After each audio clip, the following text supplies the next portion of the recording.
Hello and welcome to the channel, guys. The Rivers State governor seems to be keeping everyone guessing. It's like the popular saying, don't let your enemies know your next move. In this case, just about anyone.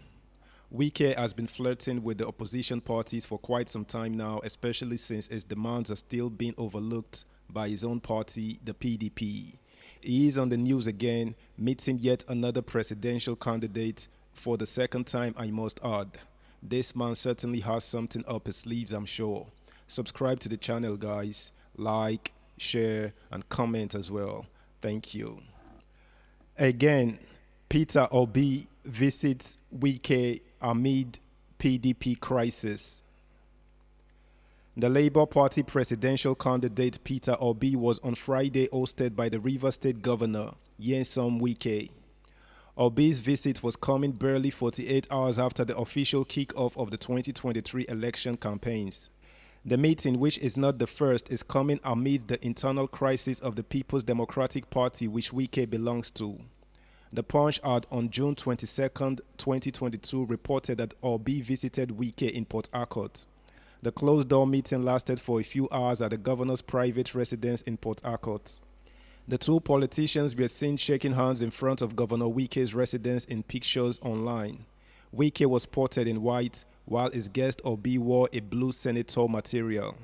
However, sharing the pictures of the meeting on his Twitter handle on Friday, Wike wrote, "It was nice hosting my brother at Peter Obi once again." Although details and outcome of the meeting are not known, the meeting was coming amid allegations and counter-allegations of bribery within the PDP fold. Aside from photos shared by Wike, Obi, who is a former Anambra State governor, on his Twitter handle shared pictures of his meeting with Oyo State Governor Seyi Makinde. "I was at Ibadan and I visited my brother and friend at Seyi Makinde, the governor of Oyo State, as part of my consultations ahead of the 2023 general elections. We had very frank and constructive discussions," P.O.E. wrote. The Punch reports that Makinde, Governor Samuel Otom of Benue State, Ifeanyi Ugwanyi of Enugu State, or Kezie Ikpeazu of Abia State, all believed to be loyal to Wike, including the governor, on Wednesday, boycotted the inauguration of the PDP Presidential Campaign Council and book launch in honor of the PDP presidential candidate Atiku Abubakar. Also absent from the event was the national chairman of the PDP, who, according to the deputy national chairman, Not Umar Damagom, was absent as a result of ill health. Other PDP governors believed to be loyal to the party's presidential candidate were, however, in attendance. The Punch also reported that no fewer than 4 members of the PDP National Working Committee returned 122.4 million naira paid into the account by the main opposition party leadership. There had been media reports you allegedly paid over 100 million naira to the NWC members after the party's primaries. The money was said to be part of the over 10 billion naira realized by the party from nomination fees paid by aspirants. The NWC members who returned the money are the National Vice Chairman, Southwest, Olasoji Adagunodo, the Deputy National Chairman, South, Taofik Arapaja, National Vice Chairman, South, Shivdan Obi, and National Women Leader, Professor Stella Afa Ato. Meanwhile, Wike, during his media shot on September 23, 2022, boasted that though no one was above the party, those who left the party during the height of its crisis in 2014 and 2015 cannot suspend him. But when asked if other political parties, including presidential aspirants, are wooing him to join them, Wike said, "They know I am important and that is why they are wooing me. Who does not want to win Rivers State? Why won't they, opposition parties, talk to me? So many parties are talking to me." When asked about his possible suspension for anti-party activities, Wike said, "Who will suspend me? The party." "Which party?" "PDP, no problem. Look at the wahala you are already carrying. The PDP can go ahead. I am not saying I am bigger than the party, but those who ran away from the party cannot suspend me from the party. I beg them today, and they shouldn't waste time to say, 'The governor of Rivers State, you are hereby suspended from the party.' Then anything you see, you take. They PDP members know what I can do. Don't forget to continue the support and love by subscribing to the channel, like, share, comment, and turn the notification bell on, please. Thank you.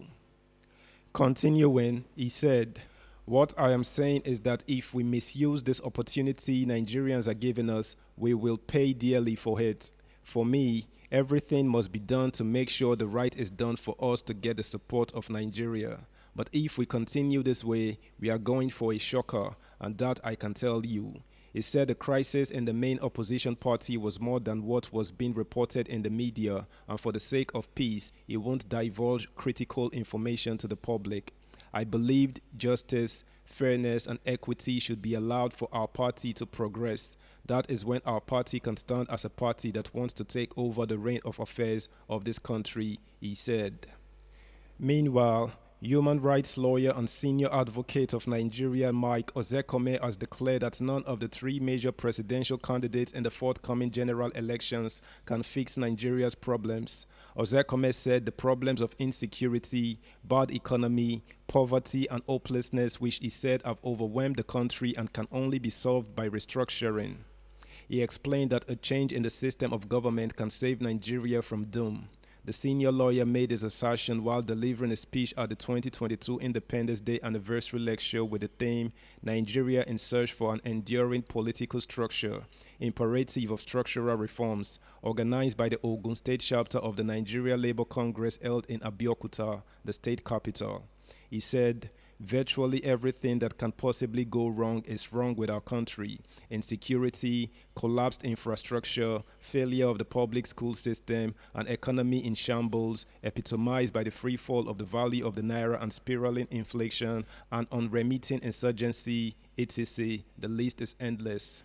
Reforms at the meta level would entail either embracing our discarded prime minister system of government or dismantling and recoupling several of the institutions that help or hinder us, including a serious re-examination of the 36-state structure as federating units vis-a-vis their fiscal and economic viability, or their consolidation into 6 or more regions with economies of scale and higher investment rates, multiple vice presidencies representing respective regions other than the region of the president, each with supervising powers over certain ministries to ensure equitable representation at the federal cabinet.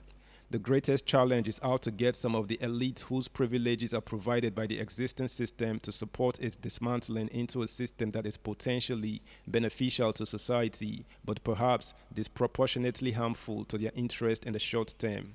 In other words, we are faced with the same kind of conundrum as some Western countries with their welfare system. Having designed and implemented it for generations, it has grown into an unsustainable octopus of inefficiency, but reforming it is not easy. That's the news, guys. Until next time, bye.